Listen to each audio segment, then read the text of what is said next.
Welcome to Ireland Daily News. Today is the 13th of June 2026. Story 1. The trial for the attempted murder on Parnell Square continues. Language school receptionist Yair testified in court. She described the scene as being in chaos. People were screaming and running at the time. A man was lying on the ground covered in blood. The defendant Bushakar faces 8 charges. These include the attempted murder of 3 students. He is also charged with assaulting a creche worker and a passerby. He has pleaded not guilty to all charges. The court heard one victim sustained life-threatening injuries. She is now nonverbal and requires a wheelchair. Yair stated she was 100% certain the defendant entered the school. She told him there were no children inside the building.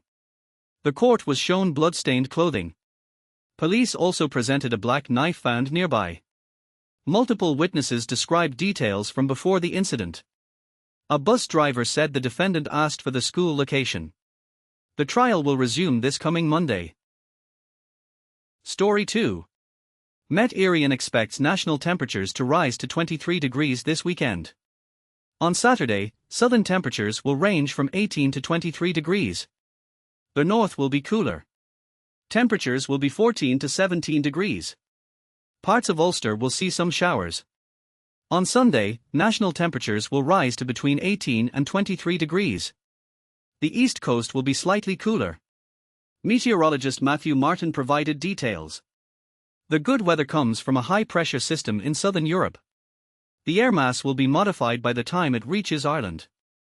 Sunday temperatures are expected to reach 22 or 23 degrees. Authorities warn that ultraviolet levels are high. The public should take sun protection measures. The good weather will not last into next week. Unsettled weather begins from Tuesday. This is due to an Atlantic low-pressure system moving in. Story 3. New data from the Commission for Regulation of Utilities shows the latest figures. At the end of March, 318,735 households were in arrears on electricity bills. This figure represents 1 in 7 homes across the state. Michael Coveney, who lives in Skerries, says he is living in extreme difficulty. He is unable to work due to long COVID. The Department of Social Protection rejected his application for an exceptional needs payment. The department says household bills are predictable expenses. Coveney currently has about €200 in electricity arrears. He also owes his broadband provider €450. The Economic and Social Research Institute points out imbalances in government energy measures.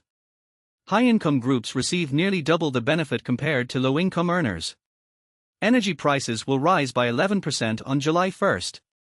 Many low-income earners are facing severe living pressures. Story 4. A creche in Enfield, County Meath, has closed rooms approximately 200 times since last October. The facility is operated by the company Tigers Childcare. The centre has been forced to close rooms regularly due to staff shortages. The situation is particularly acute at the Enfield branch. By the end of this month, there will have been 204 closures across 176 operational days. Parents say this situation has caused immense stress for families. Some children are regressing in socialization and toilet training. One mother was forced to change jobs to look after her daughter at home. Another mother reported that she and her husband used 65 days of leave for childminding since October.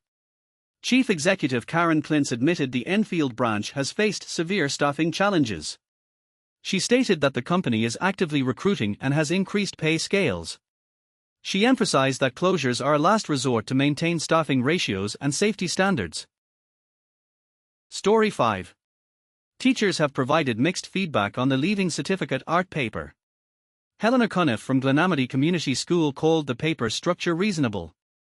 However, she thought the question on Renaissance sculpture was very difficult. Declan Kelly from the Institute of Education expressed his approval. He believes the State Examinations Commission seems to have accepted last year's improvements. The paper covers content related to the basic income for the arts scheme. This encourages students to think about the place of art in society. However, he also pointed out that the question on the Georgian period was the most challenging. Regarding the ordinary level paper, Cuniff praised Section A. But she noted that Section B limited the range of artist choices for students. That's all for today's Ireland news. Thanks for watching, and see you tomorrow.